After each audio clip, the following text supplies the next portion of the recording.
Bavuga ko gereza ari ahantu ho kugororerwa, ariko hari ahantu muri Afurika izina gereza aba ari ritoya cyane. Hano tugiye kuvuga ku gihome, ahantu aho imirasire y'izuba itatinyuka kugera.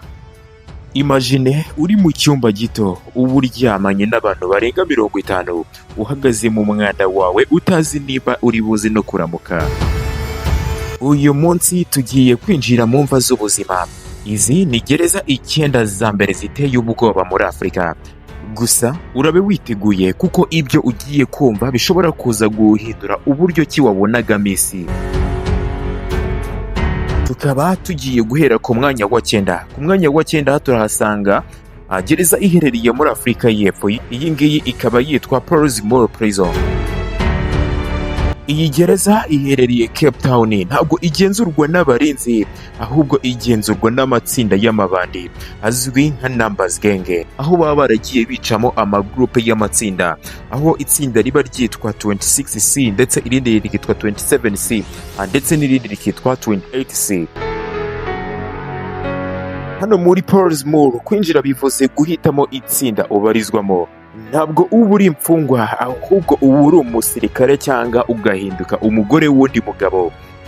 Hano icyaha cy'ubutinganyi buhatiriza, ahubwo n'itegeko ryo kwakirwa. Niba ushaka ko bakwakira neza hano, uba ugomba kwemera ko nyine bagomba kugutinga kakahava. Umuntu mushya ashobora gukubitwa kugeza apfuye cyangwa agahabwa akazi ko gusukura umwanda w'abandi n'intoki. Hano muri iyi gereza indwara y'igituntu yandurira mu mwuka yafashe hafi 90% by'imfungwa kubera ubucucike bukabije. Wumve ko ari ahantu aho abarinzi ubwabo batinya kuhinjira mu masaha ya nijoro. Tuvuye kuri uwo mwanya wa 9, reka tunyarukire ku mwanya wa 8, aho haza gereza iherereye mu gihugu cya Zimbabwe. Iyi ngiyi ikaba yitwa Chikurubi Maximum Security Prison, aho ari gereza yegukanye umwanya wa mbere kurusha izindi muri gereza zose zigira inzara. Iyi gereza niyo mbi cyane muri Zimbabwe. Ubuzima bwayo buhuye neza n'ihungabana ry'ubukungu bw'icyo gihugu. Aho kubona ibiryo muri Chikurubi aba ari nka zahabu, imfungwa zigaburirwa agace k'umutsima rimwe ku munsi, kandi nawo akenshi ukaza urimo udusimba. Amazi meza nayo muri iyi gereza ni nk'inzozi, kubera ko imfungwa zinywa amazi y'imyanda ndetse akenshi ugasanga ziri kunywa amazi zikuye mu misego. Hano muri iyi gereza abantu benshi bapfa bitewe n'indwara zituruka ku nzara. Mu myaka ishize imfungwa zigeze kwigaragambya kubera inzara, maze abarinzi babamishamo urufaya rw'amasaso, barabica nabi cyane. Hano muri iyi gereza niyo ufite amafaranga ntacyo ashobora kukumarira, kubera ko nta biryo bishobora kuhaboneka habe namba. Hano ku mwanya wa 7 turahasanga gereza yo muri Zambia. Iyi ngiyi ikaba yitwa Mukobe Maximum Security Prison, ndetse nayo ikaba yarigukanye umwanya wa mbere muri gereza ziba zicucitse cyane kurusha izindi kwisi. Ubundi izina Mukobe baryise iyi gereza kubera ko rivuze ko ari ahantu haba ibihano bibi cyane biteye ubwoba. Iyi gereza rero ikaba yarubatswe n'ubukoloni mu 1950, ikaba rero yari igenewe kwakira abantu 400, ariko kugeza kuri ubu ngubu ikaba ibarizwamo abantu 2500. Ubundi muri iyi gereza ubucucike ni bwo bugome bwa mbere buhakorerwa, kubera ko akazu kamwe kagenewe umuntu umwe usanga baragiye bafungiramo abantu 15 cyangwa abantu 20. Hano usanga ari gereza n'ubundi aho imfungwa usanga zisubiranamo cyane, ndetse ugasanga akenshi zikunda kurwana cyane zipfa n'ubusa. No mu ijoro usanga imfungwa nyinshi zirimo kugenda zisimburana kuryama, aho usanga bamwe bamara iminsi babafungiye muri iyi gereza yose bayimara ubuzima bwabo bwose bahagaze. Ubushyuhe bukabije butuma iyi myenda ibaboreraho, kandi umwuka urimo ni umwuka w'ubushyuhe bw'imibiri y'abantu bashobora no kuba barafungiwe ubusa. Ku mwanya wa 6 turaza muri Guinea Equatorial, ndetse aho iyi gereza yataziriwe akabyiniro k'ikirwa cy'iyicarubozo. Iyi gereza ikaba yitwa Black Beach Prison. Iyi gereza rero ikaba ifatwa nk'imwe mu zifite amateka y'ubunyamaswa akomeye cyane muri Afurika yo hagati. Abantu benshi bafungiye muri iyi gereza ahanini usanga ari abanyapolitike cyangwa ugasanga ni abantu ahanini barwanwa n'ubutegetsi bwa leta buba buriho. Hano iyicarubozo muri iyi gereza aba ari itegeko. Imfungwa zikubitwa buri gitondo batitaye ku byo wakoze. Hano muri iyi gereza usanga imfungwa zimara imyaka n'imyaniko zambaye amapingu ku maboko no ku maguru ndetse zifungiye mu mwijima w'icuraburindi. Muri iyi gereza nta muntu n'umwe ushobora gupfa ngo bimenyekane. Hano iyo uhafungiye urazimira ukabura burundu.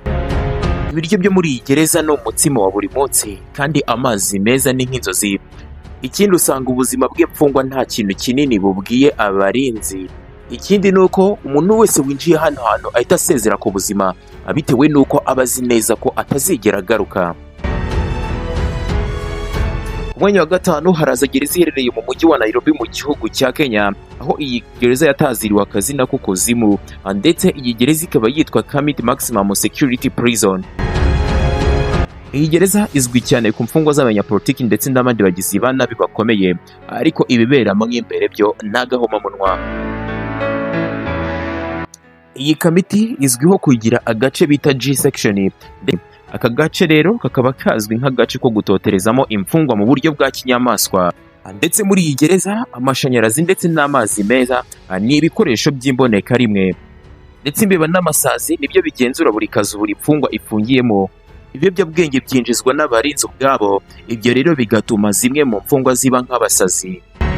Iyo hari umubiri usohotse ugiye guhambwa, abandi babirebera mu madirishya bazi ko nabo aribo bagiye gukurikira. Umwanya wa kane haza Nairobi Remand and Allocation Prison, ndetse nayo ikaba iherereye mu gihugu cya Kenya. Iyi nayo ikaba izwiho akajagari ndetse n'urupfu byihuse. Ndetse iyi gereza ntabwo ari iy'abakatiwe gusa, ahubwo haba harimo n'abategereje kuzaburana imyaka n'imyaniko. Iyi ikaba imwe muri gereza zicucitse cyane ku isi. Muri buri cyumba hari urujya n'uruza rw'indwara nk'imbasa ndetse n'indwara z'uruhu. Imfungwa hano muri iyi gereza zishobora kuryama ku isima ikonje ndetse iriho amazi atemba. Hano nta buriri, nta buringiti, ndetse usanga abantu benshi barimo kurwanira amazi yo kunywa ndetse bamwe bakanicana bayapfa. Hano iyi niyo gereza mbi ihindura imitekerereze ya muntu psychologically, aho niyo wasohoka bamwe basohoka barabaye n'abasazi. Ku mwanya wa gatatu haraza gereza yo muri Nigeria, ndetse iyi ngiyi ikaba yitwa Kuri Maximum Security Prison. Iyi gereza niyo gereza izwi cyane mu gihugu cya Nigeria, ndetse abantu benshi bakayitinya cyane bitewe n'uburyo iteye ubwoba n'ibihano biyiberamo. Kiri hano niho hantu honyine umuntu wo muri Nigeria ashobora kujya akifuza gupfa kuruta kubaho. Hano muri iyi gereza imfungwa ziba zimeze nk'iziri mu ngunguru. Hano iyo ubushyuhe bwo muri Nigeria, igihugu gishyuha cyane, iyo bwiyongereye ku bushyuhe buri mfungwa ifungiyemo mu kazu kayo, ngira ngo uri kubyumva nawe ukuntu biba bimeze. Hano abantu bakunze kuvuga ko imfungwa zikunze gukorerwa iyicarubozo hakoreshejwe amashanyarazi ndetse n'inkoni zirimo imisumari. Abantu bahatakariza ubuzima bazira guhohoterwa n'amatsinda y'amabandi akorana n'abarinzi.